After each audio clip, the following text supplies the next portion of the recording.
वर्तमान में अगर आपको कोई 7 अजूबों के बारे में पूछे तो आपके दिमाग में सबसे पहले ताजमहल या ग्रेट वॉल ऑफ चाइना का नाम आएगा। लेकिन आपको बता दें, इस नए 7 अजूबों को चुनने का अभियान वर्ष 2000 में Swiss company new 7 wonder foundation के द्वारा किया गया था।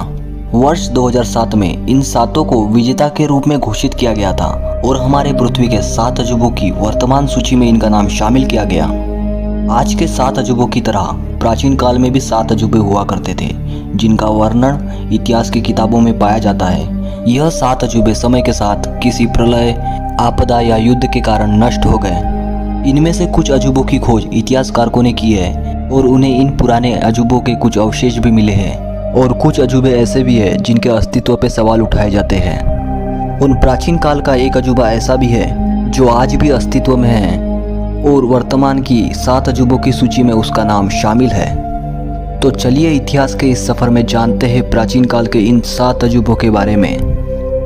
The Colossus of roads.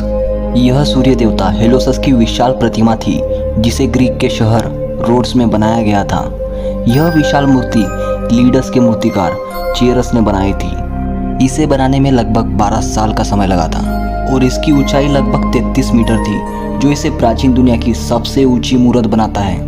इतिहास में इस प्रतिमा के स्थान को रोड्स के बंदरगाह के प्रवेश द्वार के रूप में दर्शाया गया है।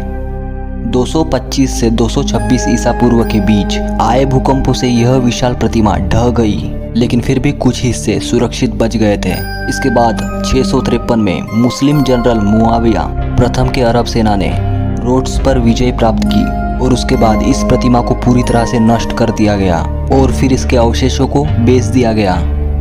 The light house of Alexandria, जिसे हिंदी में सिकंदरिया का प्रकाश स्तंभ भी कहा जाता है, माना जाता है यह दुनिया का सबसे पहला लाइट हाउस है। यह प्राचीन मानवता की एक तकनीकी विजय थी। इस प्राचीन लाइट हाउस का कार्य लगभग 280 ईसा पूर्व टॉलेमी द्वितीय के शासनकाल के दौरान समाप्त हुआ था। 110 मीटर से भी ऊंचा यह लाइट हाउस अलेक्जेंड्रिया के बंदरगाह में फोरस द्वीप पर खड़ा था। गीजा के पिरामिड के बाद इसे दुनिया की दूसरी सबसे ऊंची मानव निर्मित संरचना माना जाता है। 956 और 1323 ईस्वी के बीच इन 3 भूकंपों के कारण यह विशाल प्रकाश स्तंभ बुरी तरह से क्षतिग्रस्त हो गया था और एक खंडर बन के रह गया। उसके बाद इसके अवशेष पत्थरों का उपयोग किला बनाने के लिए प्रयोग में लिया गया था। 1994 में फ्रांस के पुरातत्व विभागों की एक टीम ने अलेक्जेंड्रिया की पूर्वी बंदरगाह के पानी में गोता लगाया और समुद्र के तल पर प्रकाश स्तंभ के कुछ अवशेषों की खोज की थी। The statue of Zeus at Olympia. Olympia में ग्रीक देवता ज्यूस की एक विशाल मूर्ति थी जिसे एक मंदिर में स्थापित किया गया था। इस मूर्ति को बैठी हुई अवस्था में दिखाया गया था। मूर्ति की ऊंचाई लगभग 40 फीट के आसपास थी।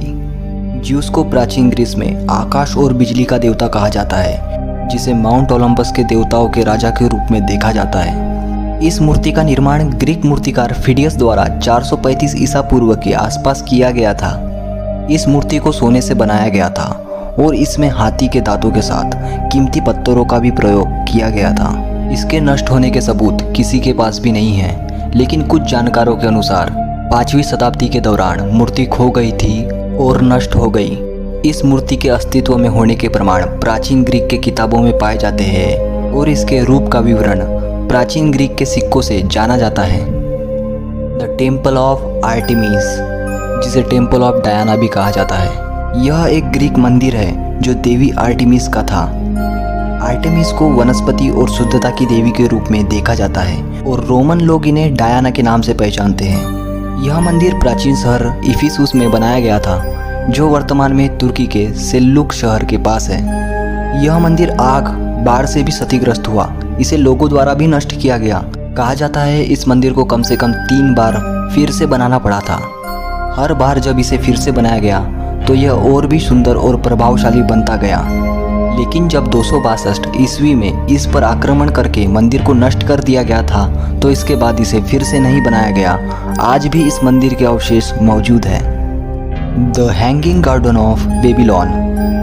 प्राचीन 7 अजूबों में बेबीलोन हैंगिंग गार्डन यह एक ऐसा एकलौता अजूबा है जिसके अस्तित्व को नकारा गया है।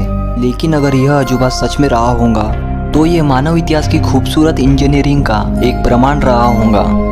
इसे प्राचीन शहर बेबोलिन में बनाया गया था, जिसे वर्तमान में इराक का हिस्सा बताया जाता है। इसका निर्माण बेबुलियन राजा ने अपनी रानी एमिटिस के लिए किया था, क्योंकि रानी एमिटिस की मातृभूमि हरी भरी पहाड़ियों की और घाटियों की थी और इसलिए रानी को किसी भी चीज़ की कमी महसूस ना हो, इसलिए राजा ने इस भव्य महल का निर्माण किया था जिसके छत पर बगीचे थे। यह काफ़ी सुंदर महल था जिसे बगीचे के साथ बनाया गया था। प्राचीन अजूबों में से हैंगिंग गार्डन एकलौता अजूबा है जिसका स्थान निश्चित रूप से स्थापित नहीं किया गया है।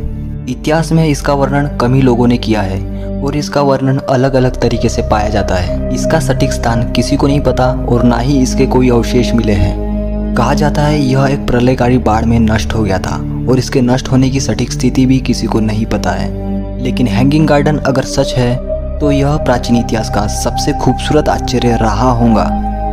द मॉज़ेलियम एट हेलिकॉर्नेसस, जिसे हिंदी में हेलिकॉर्नेसस का मकबरा भी कहा जाता है।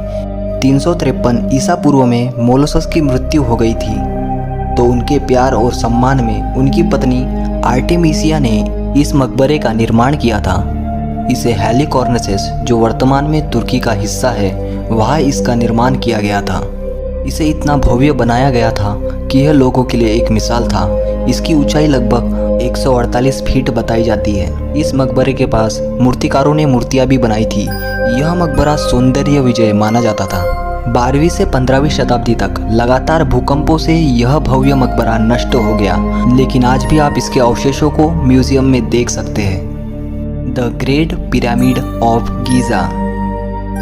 प्राचीन 7 अजूबों में यह अजूबा इतना मजबूत है जिसने इतिहास में इतने प्रलय और आपदा का सामना किया है, फिर भी आज यह अपने जगह में टिका हुआ है। ग्रेट पिरामिड 4000 से भी अधिक वर्षों तक दुनिया की सबसे ऊंची मानव निर्मित संरचना थी। पिरामिड का स्ट्रक्चर पुराने समय के सटीक इंजीनियरिंग का प्रमाण देता है। पिरामिड अपने आप में ही अद्भुत है, जो अपने अंदर ना जाने कितने सारे राज दफन किए बैठा है। अगर वर्तमान के नक्शे में इन प्राचीन 7 अजूबों को देखा जाए तो 2 अजूबे मिस्र में, 2 तुर्की में, 2 ग्रीस और 1 इराक में है। तो दोस्तों, वीडियो को लाइक करें, सब्सक्राइब करें ताकि हम अपनी अगली वीडियो बनाएं तो हमें मोटिवेशन मिलती रहे। धन्यवाद।